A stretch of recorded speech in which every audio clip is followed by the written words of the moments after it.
இது குறித்து நாம் ஆழமாக பார்த்து வருகிறோம். இந்த நாளிலும் கர்த்தர் நம்மோடு கூட பேசுவாராக. அதில் உள்ள மகத்துவங்கள், அதில் உள்ள தியாகங்கள், அது அந்த இரத்தத்தின் என்ன சூழ்நிலையில் அந்த வேத வார்த்தை நமக்கு எழுதப்பட்டது என்பதெல்லாம் நாம் பார்த்து வருகிறோம். ஆகவே இது உங்களுக்கு பிரயோஜனம் உள்ளதாக இருக்கும். ஆகவே வேதத்தை தியானிக்கும் பொழுது அநேக காரியங்களை நாம் நேரடியாக எடுத்துக்கொள்ளக்கூடாது. ஆகவே அது எந்த சூழ்நிலை எப்படி எழுதப்பட்டிருக்கு என்பதை அறியும்போது உண்மையான சத்தியங்களை நாம் அறிந்து கொள்வதற்கு அது உதவியாக இருக்கும். அதற்கு ஆதாரமாக இந்த இயேசுவின் ரத்தத்தை குறித்து நாம் ஆழமாக பார்த்து வருகிறோம். ஆகவே கடந்த நாட்களிலே 5 காரியங்களை உங்கள் மத்தியிலே சொன்னேன். 5வது காரியத்தை நாம் இன்றும் தியானிக்க இருக்கிறோம். முதலாவது, அது இயேசுவின் ரத்தம் என்பது கடவுளுடைய ரத்தம் அல்ல என்பதை நாம் வேத வசனங்களின் ஆதாரத்தோடு கூட பார்த்தோம்.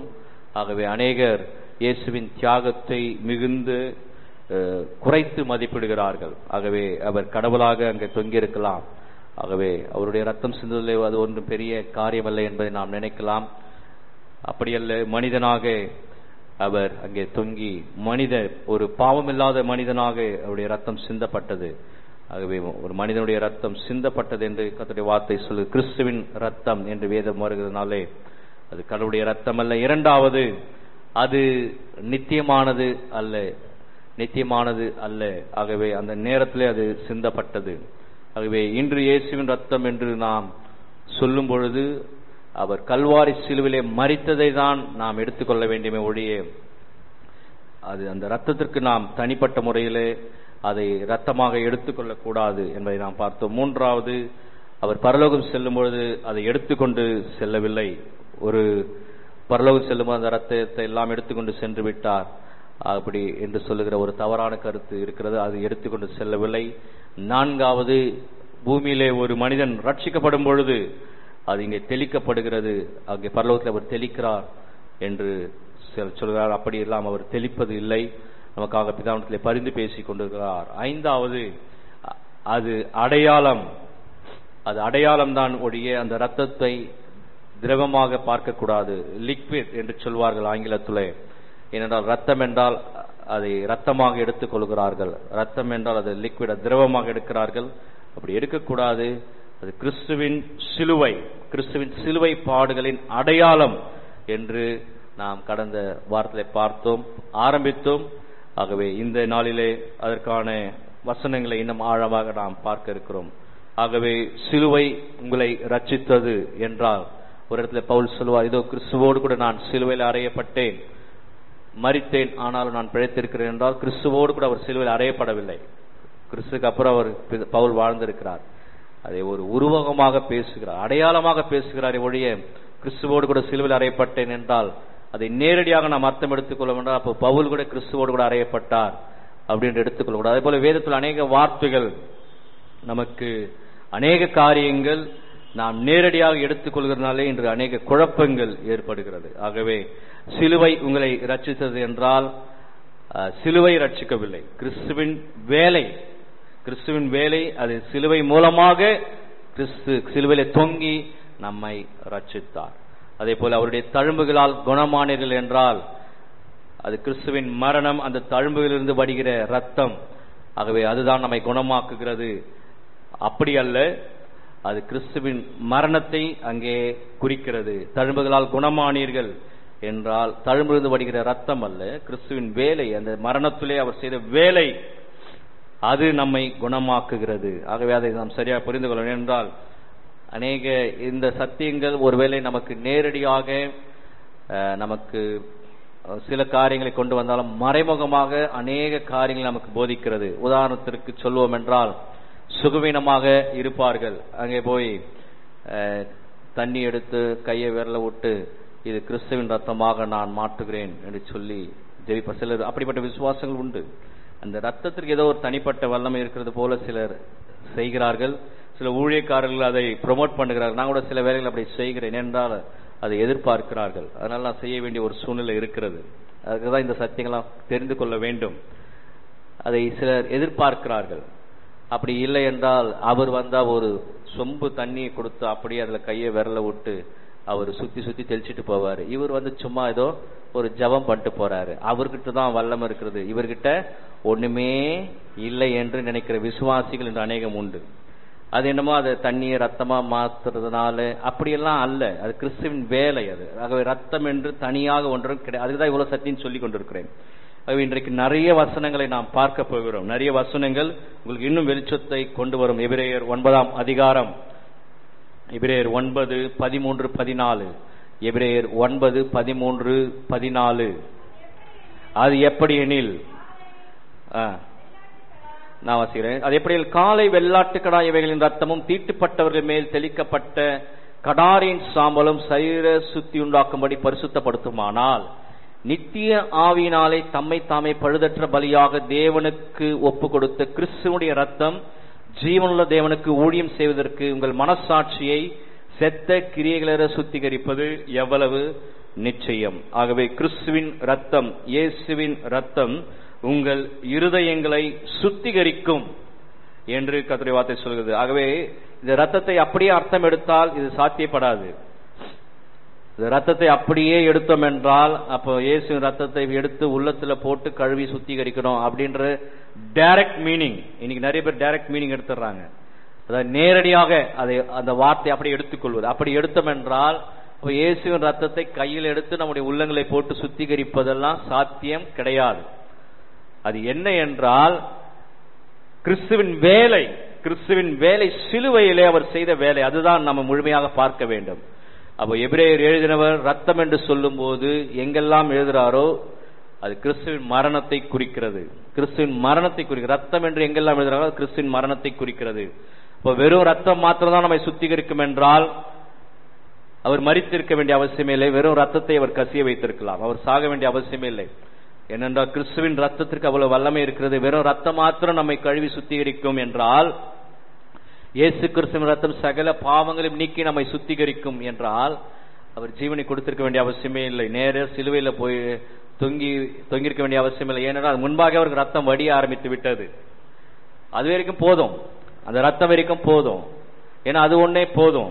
அப்படி அல்ல, அவர் மரிக்க வேண்டும், உயிர் தழ வேண்டும் என்பது தேவனுடைய சித்தமா இருந்தது. ஆகவே அந்த கோணத்திலே நாம் அந்த வசனத்தை அணுக வேண்டும். பேதுரு இங்கே இன்னொரு இடத்துல சொல்லுகிறதை பார்க்க, எபிரேயர்ல அங்கே பார்த்தோம். பேதுரு அப்போஸ்தலர் 1ஆம் அதிகாரம், அப்போஸ்தலர் 1ஆம் அதிகாரம் 18வது வசனம் 19வது வசனத்தில் பேதுரு அங்கே இந்த ரத்தத்தை குறித்து குறிப்பிடுகிறதை நாம் பார்க்கலாம். அப்போஸ்தலர் 1ஆம் அதிகாரம் 18வது வசனம் 19வது வசனம். அநீதியத்தின் கூலினால் அவன் ஒரு நிலத்தை சம்பாதித்து தலைகீழாக விழுந்தான். அவன் வயிறு வெடித்து குடல்களெல்லாம் சரிந்து போயிற்று. இது எருசலேமில் உள்ள குடிகள் யாவருக்கும் தெரிந்திருக்கிறது. அதனாலே அந்த நிலம் அவருடைய பாஷையிலே இரத்த நிலம் என்று அர்த்தம் கொள்ளும் அக்கல்தாமா எனப்பட்டிருக்கிறது என்று கர்த்தருடைய வார்த்தை சொல்கிறது. ஆகவே யூதாசை குறித்து சொல்கிற வார்த்தை, யூதாஸ் விழுந்து மரித்த இடம், அவன் விழுந்து மரித்ததினாலே அந்த இடம் இரத்த நிலம் என்று பெயர் பெற்றது. பிளட் லேண்ட் அப்படின்னு ஆங்கிலத்தில் டிரான்ஸ்லேஷன் பண்ணிக்கலாம், பிளட் லேண்ட். அப்போ அந்த இடத்துல யாராவது ரத்த நிலம் என்றால் அங்கே யாராவது போய் நிறைய அங்க தோண்ட ஏதாவது ரத்தம் வந்ததா, இல்ல அங்க போய் யாராவது ரத்தம் சிந்தனார்களா, இல்ல அங்க நிறைய ரத்தம் இருந்ததா, அதெல்லாம் ஒண்ணும் கிடையாது. அங்க ஒரு மனிதன் மரித்தான், யூதாஸ் மரித்தான். அவன் பாவத்தினாலே சம்பாதித்த பணத்தை அவன் எடுத்துக்கொண்டு அவனால வாழ முடியாதனாலே குற்ற உணர்ச்சியோடு கூட அந்த இடத்துல மரித்ததினாலே அந்த இடம் இரத்த நிலம் எனப்பட்டது. ஆகவே அதை அப்படி சொல்கிறார்கள். வேதத்திலே ரத்தம் என்ற வார்த்தை எங்கெல்லாம் வருகிறதோ ஒரு சில இடங்களை தவிர மீதி இடத்துல எல்லாம் மரணத்தை தான் அது குறிக்கிறது. ஆகவே யூதாசுடைய மரணம் அந்த இடத்துல இரத்த நிலம் என்பதை அங்கே சுட்டி காட்டுகிறது. அப்போஸ்தலர் 5ஆம் அதிகாரம் 28வது வசனம். இன்னைக்கு நிறைய வசனங்களை நாம பார்க்க போகிறோம். அப்போஸ்தலர் 5:28 சொல்கிறது, நீங்கள் அந்த நாமத்தை குறித்து போதகம் பண்ணக்கூடாது என்று நாங்கள் உங்களுக்கு உறுதியாய் கட்டளையிடவில்லையா? அப்படி இருந்தும் இதோ எருசலேமை உங்கள் போதகத்தினாலே நிரப்பி அந்த மனுஷனுடைய இரத்த பழியை எங்கள் மேல் சுமத்த வேண்டும் என்று இருக்கிறீர்கள் என்று சொன்னான். அந்த மனிதனுடைய இரத்த பழி என்றால் அந்த மனிதனுடைய ரத்தம் கிறிஸ்துவின் ரத்தம். கிறிஸ்துவின் இரத்த பழி எங்கள் மேல் ஏன் நீங்கள் பூசுகிறீர்கள் என்றால் அந்த ரத்தத்தை எடுத்துக்கொண்டு நேரடியாக அவர்கள் மேல எல்லாம் பூசவில்லை. இயேசுவின் முன்னாடி மரிச்சிட்டார். அந்த ரத்தத்தை எடுத்துன்னு வந்து இவங்கெல்லாம் அப்போஸ்தலர் யாரும் அவர்கள் மேல பூசவில்லை. அப்ப என்ன சொல்லுகிறான், அந்த மனிதனுடைய மரணத்திற்கு நாங்கள் காரணமாக கூடாது. அந்த மனிதனுடைய மரணத்திற்கு நாங்கள் காரணமாக கூடாது. அதாவது அந்த மனிதனுடைய ரத்த பழி எங்கள் மேல் ஏன் பூசுகிறீர்கள் அப்படின்ற ஒரு கேள்வி அங்கே வைக்கிறார்கள். ஆகவே ரத்தம் என்று நேரடியாக நாம் அர்த்தம் எடுத்துக் கொள்ளக்கூடாது. இன்றைய கிறிஸ்தவர்கள் அநேக ரத்தம் என்று நேரடியாக எடுத்துக்கொள்கிறார்கள். ஒருவேளை சில திருச்சபைகள் அதுக்கு ஆராதனை வைக்கிறார்கள். சில நம்மள மாதிரி கிறிஸ்தவர்கள் ரத்தத்திற்கு மிக முக்கியத்துவம் கொடுத்து ஜெபிக்கிறார்கள். இப்ப நான் சொன்ன கருத்து தான். ஏன்னா ஊழியக்காரர் வந்தா சொம்பு தண்ணியை கொடுக்க வேண்டியது, அவர் கையில விரல விட வேண்டியது, அப்புறம் இது ரத்தமா மாறணும்னு சொல்ல, அப்புறம் அதை வீட்டை சுத்தி தெளிக்க சொல்றது, அப்புறம் சரியா தெளிக்கலன்னா அவர் சரியா தெளிக்கல, ஆனா தான் ஒரு இடத்துல படல, அதனால அந்த வழியா பிசாசு எங்க வீட்டுக்குள்ள வந்துச்சு. பிரதர் கிச்சன்ல நல்லா தெளிங்க, பெட்ரூம்ல கொஞ்சம் தெளிங்க, என்ட்ரன்ஸ்ல தெளிங்க, சைட்ல தெளிங்க. எங்கேயாவது விட்டுட்டீங்கன்னா அந்த கேப்ல என்ன பண்ணிடுவான் பிசாசு, அப்படியே சுத்தி சுத்தி வருவான். இந்த இடத்துல ரத்தம் இருக்கு, அந்த இடத்துல ரத்தம் இருக்கு, ஓ இந்த இடத்துல கொஞ்சம் கேப் இருக்குன்னு சொல்லி அது வழியா உள்ள வந்துட்டான் பிரதர் அப்படின்னு சொல்லுவான். இது விசுவாசிகள் நிறைய பேர் இருக்கிறாங்க. அதனால சுத்தி சுத்தி தெளிச்சுன்னு இருக்க வேண்டியதுதான் ஊழியக்காரோட வேலை. இது அந்த ரத்தம் அல்ல, அப்படிலாம் இருக்கக்கூடாது. இது என்ன சொல்லுகிறார் என்றால், ரத்த பழி, ரத்தம் எங்கே வருது, அவர் மரணத்தை குறிக்கிறது, அவருடைய மரணத்தை குறிக்கிறது. ரத்தத்திற்கு ஒரு பெரிய வல்லமை என்பது இங்கே சொல்லப்படவில்லை. யோவான் 6ஆம் அதிகாரம் 53வது வசனம் சொல்லுங்க. யோவான் 6:53 சொல்லுகிறது. நிறைய வசனம் இன்னைக்கு நான் பார்க்கலாம். யோவான் 6:53 சொல்லுகிறது, அதற்கு இயேசு அவர்களை நோக்கி, நீங்கள் மனுஷகுமாரனுடைய மாம்சத்தை புசியாமலும் அவருடைய ரத்தத்தை பானம் பண்ணாமலும் இருந்தால் உங்களுக்குள்ளே ஜீவன் இல்லை என்று மெய்யாகவே மெய்யாக உங்களுக்கு சொல்லுகிறேன். ஆகவே இந்த இடத்துல ரத்தத்தை அப்படியே மீனிங் எடுத்தோம்னா ரொம்ப தப்பாக போய்விடும். நீங்கள் மாம்சத்தை புசியாமலும் ரத்தத்தை பானம் பண்ணாமல் இருந்தால் மெய்யாகவே உங்களுக்குள்ளே ஜீவன் இல்லை. ஆகவே ரத்தத்தை அப்படியோ எடுத்தோம் என்றால், அப்படியே அர்த்தம் எடுத்தோம் என்றால், இந்த கேனிபால்ஸ் என்று சொல்வார்கள், அதான் மாமிசத்தை சாப்பிடுகிறவர்கள், கேனிபால்ஸ். அந்த மாதிரி நாம கிறிஸ்துவின் சரீரத்தை, அந்த லெக் பீஸ், அந்த எலும்பு, அந்த செஸ்ட், அதெல்லாம் நாம கடிச்சுன்னு உட்காந்து இருக்க வேண்டியதுதான். அப்படி இல்லைன்னா ரத்தத்தை ஆளுக்கு ஒரு பாட்டில் வாங்கி குடிச்சுன்னு இருக்க வேண்டியதுதான். அந்த அர்த்தத்தில் அது சொல்லவில்லை. சிலர் அப்படி டைரக்ட் மீனிங்லாம் எடுக்கக்கூடாது. இங்க என்ன சொல்லுகிறார், அந்த மரணத்தை நீங்கள் நினைவு கூறவில்லை என்றால், நான் உங்களுக்காக மரிக்க போகிற அந்த மரணத்தை நீங்கள் நினைவு கூறவில்லை என்றால் நீங்கள் என்னோடு கூட பிரவேசிக்க போகிறது இல்லை. ஆகவே இது ரத்தம் குடிக்கிற கொசுக்கள் போல டைரக்டா போய் குடிக்கிறது அல்ல. கொசு மேல உட்காந்து டைரக்டா ரத்தத்தை குடிக்கிறது போல நாமும் கிறிஸ்துவின் சரீரம் எங்கேயோ அங்க போயிட்டு டைரக்டா உட்காந்து குடிக்கிறது, அந்த காரியத்தை இங்க சொல்லவில்லை. என் ஜீவனையும் என் மரணத்தையும் ஏற்றுக்கொள்ளுகிறீர்கள் என்றால், நான் உங்களுக்காக மரித்தேன், உங்கள் பாவங்களுக்காக மரித்தேன், உயிர்த்தெழுந்தேன். ஆகவே நான் உங்களுக்கு செய்த இந்த தியாகத்தை நீங்கள் நினைக்கிறீர்கள் என்றால் என்னை நினைவு கூறும்படி இதை செய்யுங்கள் என்று இயேசு சொல்றார். இயேசு சொன்ன ஒரே ஒரு கட்டளை இது ஒன்றுதான். இன்னொரு கட்டளை உலகம் எங்கும் போய் சொல்லுங்கன்னார். வேற எதையும் சர்ச்சுக்குன்னு அவர் சொல்லல. என் மரணத்தை நீங்க நினைவு கொள்ளுங்க. அதாவது நான் உங்களுக்காக மரிச்சு உங்களுக்காக உயிர்த்தெழுந்தேன், இதை மாத்திரம் எப்பவுமே நினைவுல வச்சுங்க. இதை மாத்திரம் நினைவு கூறுங்க. நினைவு கூறுங்க, அடிக்கடி நினைச்சு பார்த்துங்க, அடிக்கடி ரிப்பீட் பண்ணிக்க. வேற எதையும் அவர் செய்ய சொல்ல, பிறந்த நாளை கொண்டாடுங்கள், இறந்த நாளை கொண்டாடுங்கள், உயிர்த்தெழுந்த நாளை கொண்டாடுங்கள், இதெல்லாம் அவர் எங்கேயுமே சொல்லல. ஆனா நம்ம அதெல்லாம் இதை விட்டுட்டு அதுக்கெல்லாம் நம்ம எஸ்டிமா போயினே இருப்போம். எப்பவுமே பைபிளுக்கு ஆப்போசிட்டா நடக்கிறது தான் நம்மளுக்கு கிறிஸ்தவர்களுக்கு பிரதானமான வேலை. அதை தான் அவர் சொல்றாரு.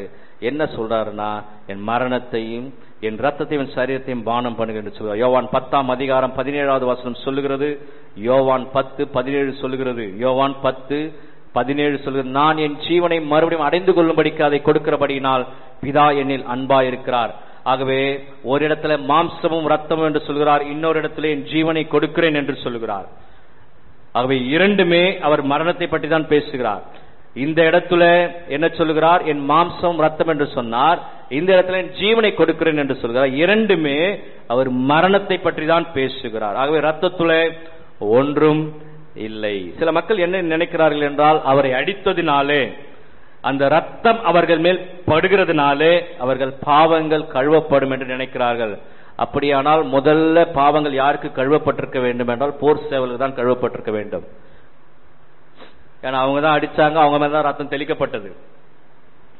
இதுதான் நான் முதலே சொன்னேன்.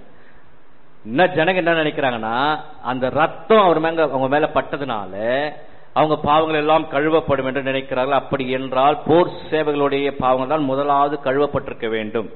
நம்ம ரத்தத்தை அப்படியே அர்த்தம் எடுத்துக்கொண்டோம் என்றால் அது அப்படிதான் மீனிங் வரும். ஆனா அவருடைய பாவங்கள் கழுவப்பட்டதா? போர் சேவைகளுடைய பாவங்கள் ஏதாவது கழுவப்பட்டதா? ரத்தம் அவங்க மேலதான் பட்டுச்சு. முதல்ல அவங்க தான் அடிச்சாங்க, ரத்தம் அவங்க மேலதான் பட்டுச்சு, கழுவப்படவில்லை.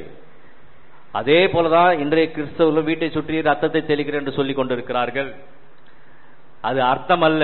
அன்னைக்கு அவர் சிலுவை மரணத்தை பார்த்து 100க்கு அதிபதி வந்து முழங்கால் படிட்டு மெய்யாகவே இவர் தேவனுடைய குமாரன் தான் என்று சொல்லி அவர் ஏற்றுக்கொள்கிறானே, அவனுடைய பாவங்கள் கழுவப்பட்டிருக்கும். உண்மையிலேயே ஏற்றுக்கொண்டு, கிறிஸ்துவை ஏற்றுக்கொண்டு என்னுடைய பாவங்களுக்காக அவர் அடிக்கப்பட்டார் என்ற கோணத்தில் ஏற்றுக்கொள்ளுகிறவர்களுடைய பாவங்கள் எல்லாம் கழுவப்படும். அவங்களாம் வீட்டை சுத்தி தெளிக்கணும்னு அவசியமே இல்லை. அங்கெல்லாம் பிசாசு வந்து பெட்ரூம்ல வந்து உட்காந்து உங்ககிட்ட தான் வருவான். நீங்க அப்படி ஏற்றுக்கொண்டீர்கள் என்றால் உங்களை ஒன்றும் செய்ய முடியாது. ஆகவே இதெல்லாம் கிறிஸ்தவர் மத்தியில் இருக்கிற தவறான கலாச்சாரங்கள் நிறைய இருக்கிறது. வீட்டை சுற்றி தெளிக்கிறது, வீட்டை சுற்றி சிலுவை போறது, இது எல்லாமே அடுத்து சிலுவையத்தில் வந்து அங்க வைக்கிறது, இங்க தூக்கி போறது, அங்க வைக்கிறது, கழுத்தை தூக்கிறது, நெத்தில போட்டுக்கிறது, இது எல்லாமே எதை குறிக்கிறதுனால் அதுலதான் ஏதோ கொஞ்சம் வல்லம் இருக்கிற மாதிரி ஜனங்கள் நினைக்கிறார். அதல்ல, அவர் மரணம் எனக்கு ஜெயம், அவருடைய உயிர்த்தெழுதல் எனக்கு அதை விட ஜெயம். அவர் மரித்தார், அதுதான் முக்கியம். அதை விட அவர் உயிர்த்தெழுந்தார், அது அதை விட மிக முக்கியம். இதை உணரும் பொழுது மாத்திரமே நமக்கு முழுமையான கிறிஸ்துவ வாழ்க்கை உண்டாகுமே ஒழிய அந்த சிலுவை, அந்த கசையடி, அந்த ஆணி, அந்த முள்கிரீடம் அதெல்லாம் தூக்கி சுத்தி நிற்கிறது, இதெல்லாம் நமக்கு ஒன்றும் மீட்பையோ ஒரு பெரிய காரியத்தையோ கொண்டு வராது. வேதம் சொல்லுகிறது என்றால் அது மரணத்தை தான் சொல்லுகிறதே ஒழிய வேறொன்றும் சொல்லுகிறது இல்லை. இன்னைக்கு நிறைய இன்னும் பார்க்க போறோம். கிரேக் வார்த்தை, கிரீக் வேர்ட், இந்த ரத்தத்தை குறிக்கிற வார்த்தை ஐமா, HAIMA என்று எழுதுவார்கள். கிரீக் வேர்ட் ஐமா ஸ்டாண்ட்ஸ் ஃபார் டெத். கிரேக்கத்திலே எழுதும்போது, மரணத்தை எழுதும்போது ரத்தத்தோடு சம்பந்தப்படித்தான் எழுதுவார்கள். பிளட் ஸ்டாண்ட்ஸ் ஃபார் டெத், ரத்தம் மரணத்தை குறிக்கிறது. அந்த ரத்தத்திற்கு கிரேக்க வார்த்தை எய்மா என்று சொல்வார்கள், அதுவும் மரணத்தை குறிக்கிறது. அப்போ இயேசுவின் ரத்தத்தை குறிக்கிற சொல் வேதத்தில் எங்கெல்லாம் வருகிறதோ அந்த இடம் திரவத்தை சொல்லவில்லை, லிக்விடான ரத்தத்தை சொல்லவில்லை, மாறாக மரணத்தை சொல்லிக் கொண்டிருக்கிறது.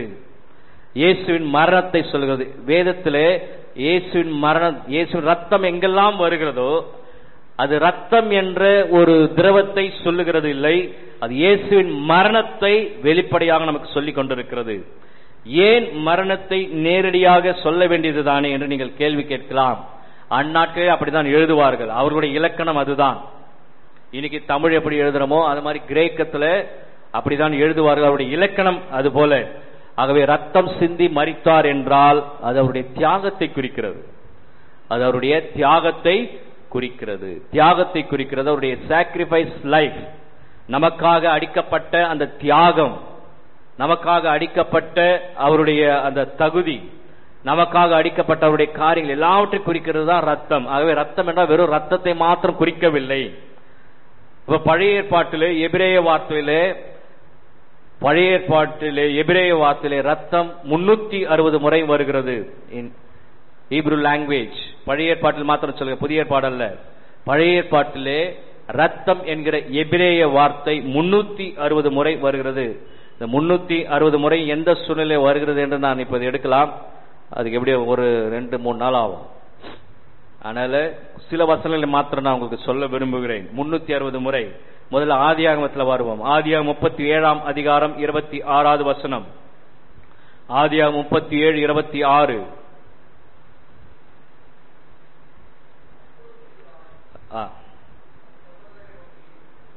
நான் வாசிக்கிறேன். அதே 37:26. அப்போது யூதா தன் சகோதரனை நோக்கி, நாம் நம்முடைய சகோதரனை கொன்று அவன் ரத்தத்தை மறைப்பதினால் லாபம் என்ன? யோசேப்பை குறித்து சொல்லுகிற வார்த்தை, நாம் நம்முடைய சகோதரனை கொன்று அவருடைய ரத்தத்தை மறைப்பதினால் லாபம் என்ன? அப்ப ரத்தத்தை மறைப்பது என்றால் என்ன? இப்போ ரத்தம் நேரடியாக ரத்தம் எடுத்துக்கணும், ரத்தம் சிந்தின உடனே அதை ஒரு துணி போட்டு மறைக்கிறது, அந்த அர்த்தம் அல்ல. அவனுடைய கொடூரமான மரணத்தை மறைக்கிறதுனாலே நமக்கு லாபம் என்ன? ஆகவே அந்நாட்டிலே வேதத்தில் எழுதும்போது இப்படிதான் எழுதினார்கள். அவருடைய இலக்கணம் அது. அவருடைய இலக்கணம் மரணத்துக்கு பதில் ரத்தம் என்று எழுதுவார்கள். ஆகவே ரத்தம் என்று நான் நேரடியாக இயேசுவின் ரத்தம் என்று எடுத்துக்கொள்ளக்கூடாது. ஆகவே ரத்தத்தை மறைப்பது என்பது அங்கே கொடூரமான மரணம். ஏன் மரணத்தை மறைக்க வேண்டும் என்று யூதா தன் சகோதரரை பார்த்து கேள்வி கேட்கிறான். ஆகவே எபிரேய மொழியிலே பழைய ஏற்பாட்டிலே ரத்தம் குறித்து இப்படிதான் எழுதுகிறார்கள். 1 ராஜாக்கள் 2ஆம் அதிகாரம் 5வது வசனத்திலே அங்கே ஒரு வார்த்தை வருகிறதை நாம் பார்க்கிறோம். 1 ராஜாக்கள் 2:5.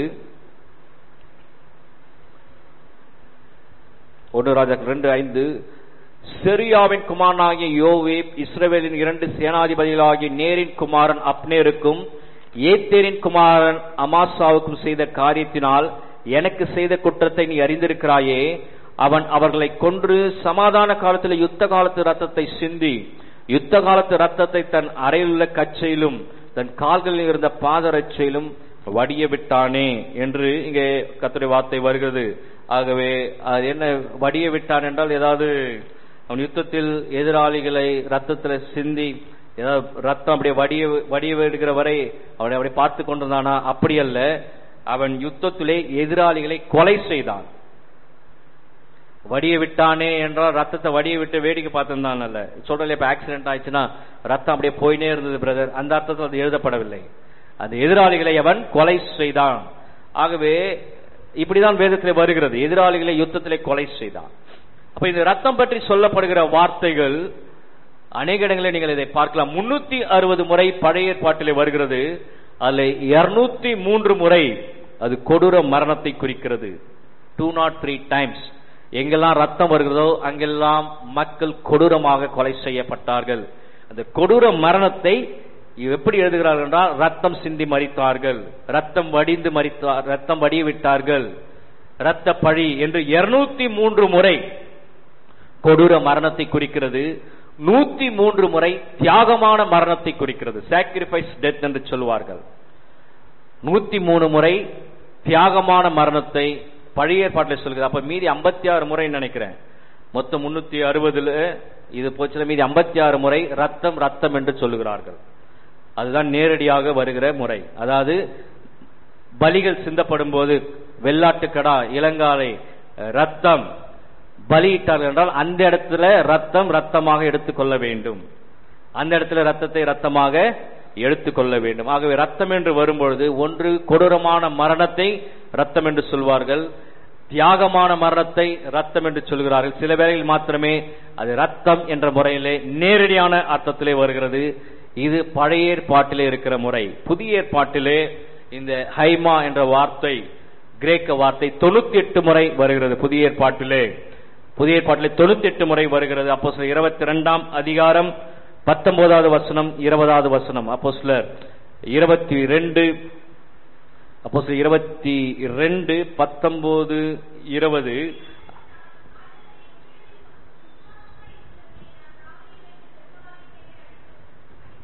நான் வாசிக்கிறேன்.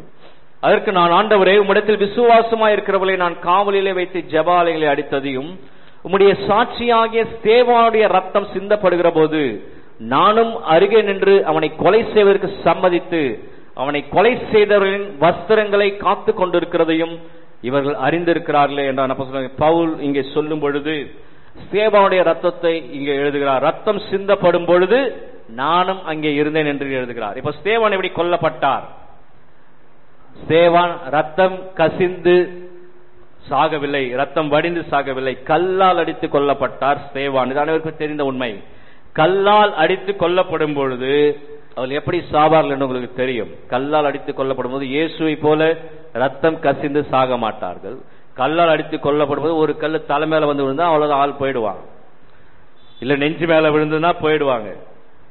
அதனுடைய அர்த்தம் என்னவென்றால் அங்கே ஒரு கொடூரமான மரணம் அங்கே நடைபெறுகிறது. அவர் கொல்லப்பட்டார், அதான் விஷயம்.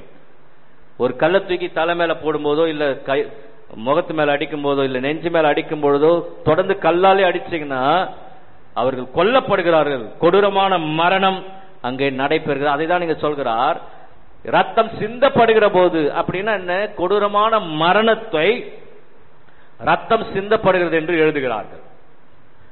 ரத்தம் சிந்தி சாகிறார்கள் என்றால் எல்லாமே ரத்தத்தை வடிய விட்டு சாகிறது இல்லை. ஆகவே அவருடைய எலும்புகள் அங்கே உடைந்திருக்கும். ஆகவே புதிய ஏற்பாட்டில் இப்படிப்பட்ட வார்த்தையை நாம் பார்க்கலாம். வெளிப்படுத்தின விசேஷம் 6ஆம் அதிகாரம் 9வது வசனத்திலே இதே காரியங்களை நாம் பார்க்கிறோம். அவர் 5ஆம் முத்திரையை உடைத்த போது தேவ வசனத்தின் நிமித்தம் தாங்கள் கொடுத்த சாட்சி நிமித்தம் கொல்லப்பட்டவருடைய ஆத்துமாக்களை பலிபீடத்தின் கீழே கண்டேன். 10வது வசனம், அவர்கள் பரிசுத்தமும் சத்தியமுள்ள ஆண்டவரே தேவரீர் பூமியின் மேல் குடியிருக்கிறவரிடத்தில் எங்கள் ரத்தத்தை குறித்து எதுவரைக்கும் நியாய தீர்ப்பு செய்யாமலும் பழி வாங்காமல் இருப்பீர் என்று மகா சத்தமிட்டு கூப்பிட்டார்கள். ஆகவே தேவ வசனம் மூலமாகவும் கொடுத்த சாட்சியின் மூலமாகவும் கொல்லப்பட்ட ஆத்துமாக்கள் ஆண்டவரை நோக்கி சொல்லுகிற ஒரு வார்த்தை, எங்கள் ரத்தத்தை குறித்து எதுவரைக்கும் நியாய தீர்ப்பு செய்யாமல் இருப்பீர் என்று இங்கே கர்த்தருடைய வார்த்தை சொல்லுது. அப்ப எல்லாமே இங்க ரத்தம் சிந்திதான் மரித்தார்களா? எல்லாமே ரத்தம் சிந்திதான். எல்லா ரத்த சாட்சிகளும், எல்லா கர்த்தருக்கு வைராக்கியம் இருந்தவங்க எல்லாருமே ரத்தம் சிந்திதான் மரித்தார்களா? அப்படி இல்லை. ஸ்டெயின்ஸ் உயிரோடு கூட கொளுத்தினார்கள். ஸ்டெயின்ஸ் உயிரோடு கூட கொளுத்தினார், ரத்தம் சிந்தி மரிக்கவில்லை. ஆகவே ரத்தத்தை குறித்து எதுவரைக்கும் என்றால் எங்கள் மரணத்தை குறித்து என்ற வார்த்தை, எங்கள் மரணத்தை குறித்து நீர் எதுவரைக்கும் நியாயம் செய்யாமல் இருப்பீர். எல்லாரும் ரத்த சிந்தி தான் மரித்தாங்கன்றது அர்த்தம் அல்ல. ஆகவே எங்களை கொலை செய்தார்களே, எங்கள் மரணத்தை குறித்து நீர் எதுவரைக்கும் நியாயம் செய்யாமல் இருப்பீர் என்ற அர்த்தத்தில் இங்க கேட்கிறார்கள். ஆகவே அந்நாட்களில் இலக்கணத்தோடு எழுதும் போது மரணத்தை ரத்தம் சிந்துதல் என்றுதான் எழுதுவார்கள். இதை நாம் சரியா புரிந்து கொள்ளணும். லூக்கா 11ஆம் அதிகாரம் 50வது வசனத்திலே இயேசுவை சொல்லுகிற வார்த்தை, அவங்க சொல்றாங்க, இவங்க சொல்றாங்களே, இயேசுவை சொல்ற வார்த்தை லூக்கா 11:50 சொல்லுகிற லூக்கா 11, ஆபேலின் ரத்தம் முதல் பலிபீடத்திற்கும் தேவாலயத்துக்கும் நடுவே கொலையுண்ட சகரியாவின் ரத்தம் வரைக்கும் உலக தோற்றம் முதற்கொண்டு சிந்தப்பட்ட சகல தீர்க்கதரிசியுடைய ரத்த பழியும் இந்த சந்ததியில் கேட்கப்படத்தக்கதாக அப்படி செய்வார்கள் என்று சொல்லுகிறது. நிச்சயமாகவே இந்த சந்ததியில் கேட்கப்படும் என்று உங்களுக்கு சொல்லுகிறேன் என்று இயேசுவே சொன்ன வார்த்தை. ஆகவே முதல் கொலை ஆபேல், பழைய ஏற்பாட்டு தீர்க்கதரிசியிலே கடைசி கொலை சகரியா. ஆகவே ஃபர்ஸ்ட் இருந்து வரார், ஆபேல் முதல் சகரியா வரை நீங்கள் கொலை செய்தீர்களே, அதற்கு பொறுப்பு உங்களிடத்தில் நான் கண்டிப்பாக இதை குறித்து கேட்பேன், இந்த சந்தேகத்தில் இதை குறித்து கேட்பேன். இந்த ஃபர்ஸ்ட் டு லாஸ்ட் இது இயேசு சொல்லுகிற ஒரு வார்த்தை. இயேசு இப்படி எல்லாம் பேசுவாரான்னு பாதி பேருக்கு தெரியாது. அதுவே ஒரு பெரிய விஷயம். இயேசு எப்பவுமே அன்பானவர் தான் நமக்கு கேள்விப்பட்டோம். அவருக்கு இங்க பேசுறார், ஆபேல் இருந்து சகரியா வரைக்கும் இந்த சந்தேகத்தை கேட்காம நானே விடமாட்டேன். அதுக்கு முன்னாடி வசனம் ரொம்ப அழகா போட்டு பாருங்க. 47வது வசனம்,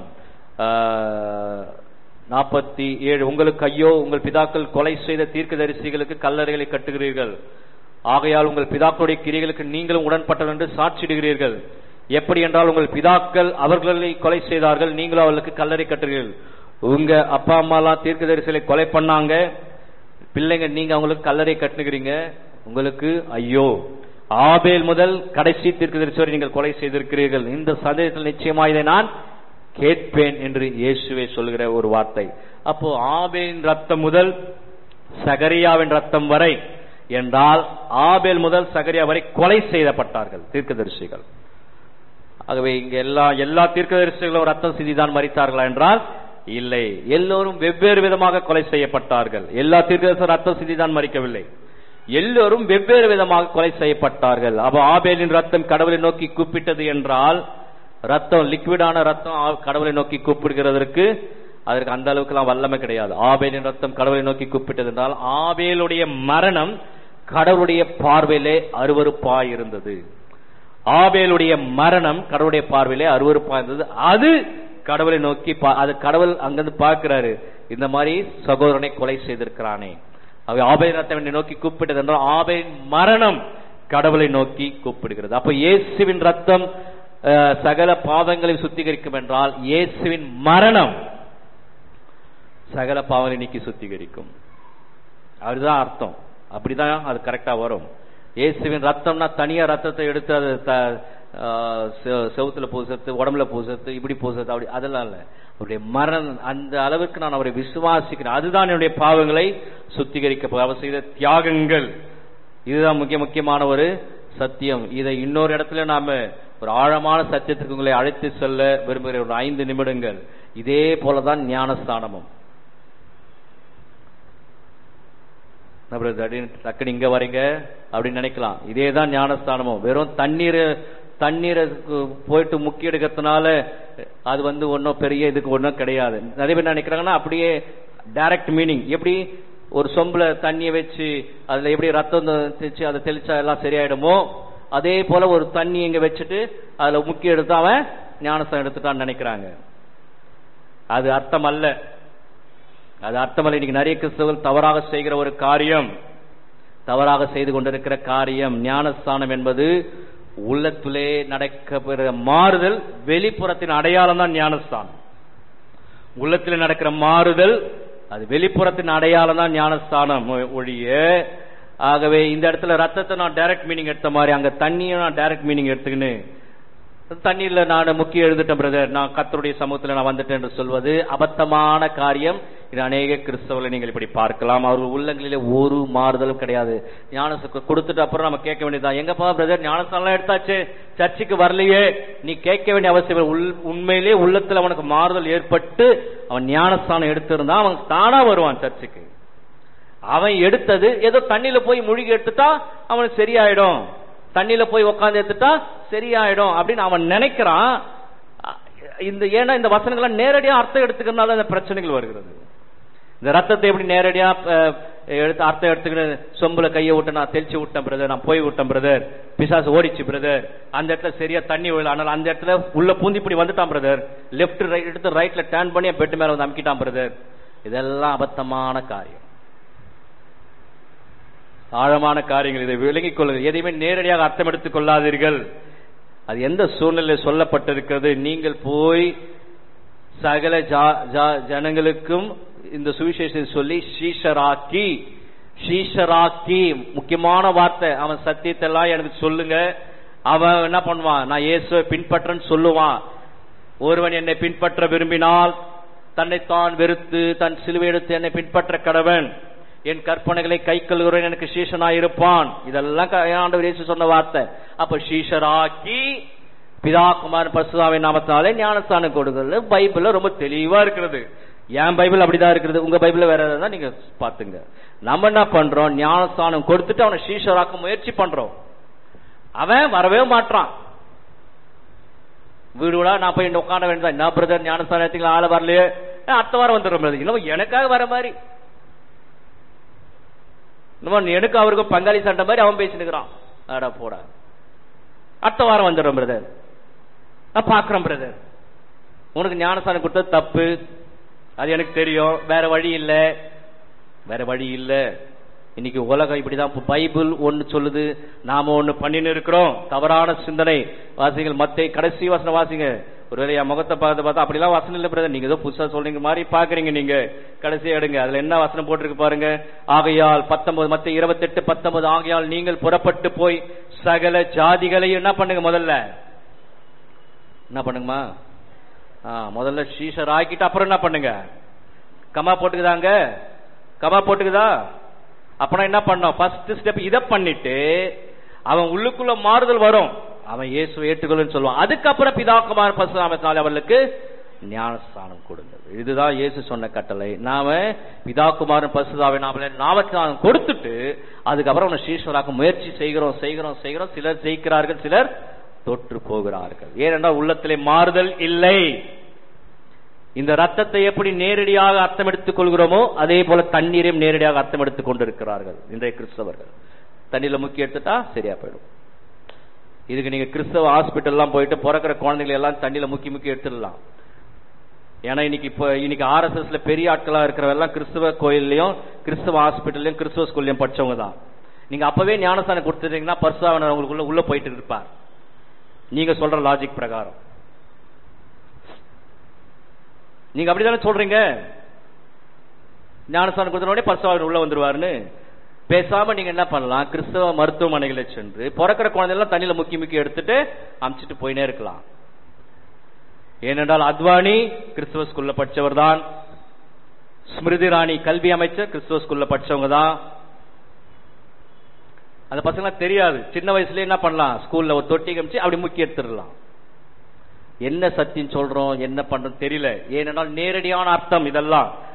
ரத்தத்தை குறித்து தவறான அர்த்தம் இதெல்லாம். அதே போல தண்ணீரை குறித்தும் தவறான அர்த்தம் இருக்கிறது. சத்தியத்தை சரியாக புரிந்து கொள்ளுங்கள், சத்தியத்தை அறிவீர்கள், சத்தியம் உங்களை விடுதலையாக்கும் என்று கர்த்தருடைய வார்த்தை சொல்லுகிறது. ஆகவே ஆபேலின் ரத்தம் கடவுளை நோக்கி கூப்பிட்டது என்றால் ரத்தம் கூப்பிடவில்லை, அவருடைய மரணம் கடவுளுடைய பார்வையிலே அருவருப்பாய். அப்ப ரத்தம் எங்கெல்லாம் வருதாங்களா, மரணத்தை குறித்து வேதம் சொல்லிக் கொண்டிருக்கிறது. அப்போஸ்தலர் 18ஆம் அதிகாரம் ஒரு முக்கியமான வசனம் இன்னைக்கு நான் உங்களுக்கு காமிக்கிறேன். அப்போஸ்தலர் 18ஆம் அதிகாரம் 6வது வசனம். அப்போஸ்தலர் 18:6 வசனம். அவர்கள் எதிர்த்து நின்று தூஷித்த போது அவன் தன் வஸ்திரங்களை உதறி, உங்கள் இரத்த பழி உங்கள் தலையின் மேல் இருக்கும், நான் சுத்தமாய் இருக்கிறேன், இது முதல் புறஜாதிக்கு போகிறேன் என்று அவர்களுடனே சொல்லி பவுல் பிரசங்கம் பண்ணுகிறார். அவர் எதிர்த்து நிற்கிறார்கள், யூதர்கள் எதிர்த்து நின்று தூஷித்து, அவன் எதிர்த்து நின்று தூஷித்த போது அவர்கள் எதிர்த்து நின்று தூஷித்த பவுலை பார்த்து தூஷிக்கிறார்கள். நீ சொல்ற சத்தியம் ஒன்னும் சரி கிடையாதுன்னு. அவர் என்ன பண்ண, தன் வஸ்திரங்களை உதறி உங்கள் ரத்த பழி உங்கள் தலையின் மேல் இருக்கும் என்று சொல்கிறார். அங்க யாருக்காவது ரத்தம் தலையில வடிஞ்சுதா? அங்க யாருக்காவது ரத்தம் தலையில வடிந்ததா? இல்ல தலையில யாருக்காவது அடிப்பட்டு ரத்தம் வந்ததா? இவர் சொல்ற டைரக்ட் மீனிங் எடுத்தீங்கன்னா அப்படிதான் வரும். உங்க ரத்த பழி உங்கள் தலையின் மேல் இருக்கும்னா அங்க யாருக்கோ தலையில ரத்தம் வந்தது பிரதர், அப்படி அல்ல. என்ன என்றால், நீங்கள் மரித்தால் அதற்கு நீங்கள் தான் பொறுப்பு. அதான் சொல்றார், உங்கள் ரத்த பழி உங்கள் தலையின் மேல் இருக்கும். நீங்கள் மரித்தீர்கள் என்றால் அது உங்கள் மேல் தான், நீங்கள் தான் அதற்கு பொறுப்பு. நியாய தீர்ப்பின் நாளிலே கிறிஸ்து உங்களை நியாயம் தீர்க்கும் பொழுது உங்களுக்கு கொடுக்க போகிற தண்டனைக்கும் நீங்கள் தான் பொறுப்பு, நான் பொறுப்பல்ல. அதுதான் அவர் சொல்றார், உங்கள் ரத்த பழி உங்கள் மேல் நிற்கும். அது தவறு, அது கொடூரமான மரணம். ஆகவே அந்த இடத்துல யாருக்கும் தலையில ரத்தம் எல்லாம் வழியில்லை. அதுதான் சொல்றாரு, தெளிவான வசனம். யாரும் மறிக்கவும் இல்லை. இனிமேல் நடக்க போகிற மரணத்தை குறித்து பேசுகிறார். இனிமேல் நீங்கள் மறித்தீர்கள் என்றால் உங்கள் ரத்த பழி உங்களோடு கூட தான் இருக்கும். நான் சத்தியத்தை சொல்லிட்டேன், நான் போறேன் அப்படின்னு சொல்லிட்டு அவர் அவ்விடத்தை விட்டு யுஸ்து என்னும் பேருள்ள இன்னொரு வீட்டிற்கு போகிறார். அடுத்த வசனத்துல வருகிறார், சொல்றாரு, ஏத்துக்கல, போயிடுறாரு, அவ்வளவுதான். பவுல் அப்படிதான் ஊழியம் செய்யறாரு. யாருக்கிட்டையும் போயிட்டு கெஞ்சின்னு கூத்தாடிலாம் இல்ல. அவர் சொல்லுவார், ஏத்துக்கினா ஏத்துக்காட்டி போகுது. அவர் இல்ல அடுத்த ஊருக்கு போவார். இதுதான் பவுலுடைய மிகப்பெரிய ஊழியம். அப்போ ஏனென்றால் நான் உங்களுக்கு உண்மையை சொன்னேன், நீங்க அதை ஏற்றுக்கொள்ள மறுக்கிறீர்கள். உங்கள் மரணத்திற்கும் உங்களுக்கு நடக்க போகிற நியாய தீர்ப்புக்கும் உங்களுக்கு நடக்க போகிற காரியங்களுக்கு நீங்கள் தான் பொறுப்பு, நான் பொறுப்பல்ல என்றீங்க பவுல் பேசுகிறதை பார்க்கிறோம். அப்போ ரத்தம் என்பது என்ன என்றால், இந்த இடத்துல ஆவிக்குரிய மரணத்தை குறித்து பேசுகிறார். ஆவிக்குரிய மரணத்தை குறித்து இந்த இடத்துல பவுல் பேசுகிறார். உங்க ரத்த பழி உங்கள் தலைமையில் இருந்து ஆவிக்குரிய மரணம். இதுக்கு முன்பாக பட்சதெல்லாம் உலக பிரகாரமான மரணம். ஆகவே ரத்தம் என்பது மரணத்தை குறித்து பேசுகிறது. ரத்தம் என்பது மரணத்தை குறித்து பேசுகிறது. ரத்தம் என்பது ஆவிக்குரிய மரணத்தை குறித்து பேசுகிறது. உலக பிரகாரமான மரணத்தை குறித்து பேசுகிறது. வேறொன்றை அது பேசுகிறது இல்லை. ஒரு சில இடங்களில் மாத்திரமே ரத்தம் நேரடியான அர்த்தத்திலே வருகிறதை ஒழிய வேதத்திலே சொல்லப்படுற எல்லா இடங்களிலும் அது ஒன்று கொடூரமான மரணத்தை குறித்து பேசுகிறது, இல்லை தியாகமான மரணத்தை குறித்து பேசுகிறது. மிக குறைவாக தான் ரத்தம் என்ற அர்த்தத்திலே நாம் எடுத்துக்கொள்ள வேண்டும். ஆகவே இயேசு சிலுவையிலே சிந்தின அந்த ரத்தம் என்பது நிச்சயமாக நேரடியான ரத்தமாக நாம் எடுத்துக்கொள்ள கூடாது. அது அவர் சிலுவையில் செய்த தியாகம், சிலுவையில் செய்த அவர் நமக்கு செய்த மிகப்பெரிய தியாகம், சாக்ரிஃபைசல் டெத் என்று ஆங்கிலத்திலே சொல்வார்கள். அதை தான் குறிக்கிறது. ஆகவே வெறும் ரத்தத்தை மாத்திரம் பிடித்துக் கொண்டு அநேக திருச்சபைகளிலே சிலையெல்லாம் கண்ணுல ரத்தம் வடிக்கிற மாதிரி, அப்படியே ரத்தத்துல இருக்கிற மாதிரி சிலை வச்சு அதை போய் வணங்கினு அந்த ரத்தத்தை இது பண்ணிக்கினு, இதெல்லாம் தவறான ஒரு அணுகுமுறை, தவறான ஒரு சித்தாந்தங்கள், தவறான ஒரு எண்ணங்கள். இந்த நாளிலே நான் தெரிந்து கொள்ள வேண்டியது என்ன என்றால், அவருடைய மரணத்தையும் அவருடைய உயிர்த்தெழுதலையும் முழுமையாக நான் நம்புகிறேன், விசுவாசிக்கிறேன். அதுதான் எனக்கு விடுதலை கொண்டு வரப்போகிறது. அதுதான் என்னுடைய வியாதிகளை நீக்கப் போகிறது. அதுதான் எனக்கு நம்பிக்கை கொடுக்க போகிறது. அதுதான் எனக்கு பலனை உண்டாக்க போகிறது. அதுதான் எனக்கு பிரச்சனையை தீர்க்க போகிறது. அதுதான் என்னுடைய வாழ்விலை இடைப்பட போகிறது. ஆகவே சில வேதத்திலே சில காரியங்களை நேரடியாக நாம் அர்த்தம் எடுத்துக் கொண்டோம் என்றால் நாம் தவறான வழிக்குள் நாம் கடந்து செல்வோம். கிறிஸ்துவ வாழ்வின் உன்னத நிலைக்கு நாம் செல்ல மாட்டோம், தவறான விசுவாசம் கடந்து செல்வோம். அப்படி நிறைய தவறான விசுவாசங்கள் இன்றைய கிறிஸ்தவ மத்தியிலே நிறைய இருக்கிறது. நிறைய கிறிஸ்து தவறான விசுவாசம், தவறான அடிப்படை கருத்துக்களை வைத்திருக்கிறார்கள். உண்மையிலேயே கடந்த நாட்டில் எடுத்தபோல சத்தியத்தை அறிவீர்கள், சத்தியம் உங்களை விடுதலையாக்கும் என்று கர்த்தருடைய வார்த்தை சொல்கிறது. நீங்கள் விடுதலையை பெற்றிருக்கிறீர்கள் என்றால் உண்மையான சத்தியத்தை அறிந்து கொண்டிருக்கிறீர்கள். நீங்கள் விடுதலையை பெறவில்லை என்றால் நீங்கள் உண்மையான சத்தியத்தை இன்னும் அறிந்து கொள்ளவில்லை. ஏனென்றால் குமாரன் உங்களை விடுதலையாக்கினால் மெய்யாகவே நீங்கள் விடுதலையாவீர்கள். ஆகவே அவர் உண்மையை அறிந்து கொள்ளும் நமக்கு விடுதலை உண்டாகும். உண்மையை அறிந்து கொள்ளாதவரை ரத்தத்தை குறித்து தவறான எண்ணங்கள், தண்ணீரை குறித்து தவறான எண்ணங்கள், இதெல்லாம் தவறான எண்ணங்களை நாம் அகற்றும் பொழுது மாத்திரமே நமக்கு உண்மையான விடுதலை உண்டாகும். ஆகவே ரத்தம் என்பது நேரடியாக நாம் எடுத்துக்கொள்ளக்கூடாது. அது கிறிஸ்துவின் மரணத்தை முழுமையாய் நமக்கு சொல்கிறது. கிறிஸ்துவின் மரணத்தை முழுமையாய் நமக்கு சொல்லுகிறது. ஆகவே அந்த விசுவாசத்தோடு கூட கர்த்தருடைய சமூகத்தை நோக்கி நாம் பார்ப்போம். கண்களை மூடி ஆண்டவருடைய சமூகத்தை நோக்கி நாம் பார்ப்போம். இந்த சத்தியத்தை கர்த்தர் நம்மோடு கூட பேசினதற்காக நாம் கடவுளுக்கு நாம் நன்றி செலுத்துவோம்.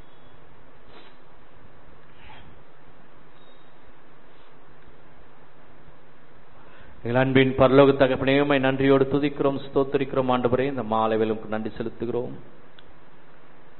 நீர் பேசின வார்த்தைகளுக்காக நன்றிகளை ஏறெடுக்கிறோம். நீர் சிலுவையில் உமது ரத்தத்தை சிந்தி எங்களை மீட்டீர் என்பது ஆண்டவரே, அந்த அளவிற்கு நீர் தியாகமான மரணத்தை எங்களுக்காக நீர் செய்திருக்கிறீர். அந்த அளவிற்கு உமது தியாகம், ரத்தம் சிந்தப்படுகிற வரை ஆண்டவரே நீர் உம்மை சிலுவையிலே தாழ்த்தி இருக்கிறீர். விலையேற பெற்ற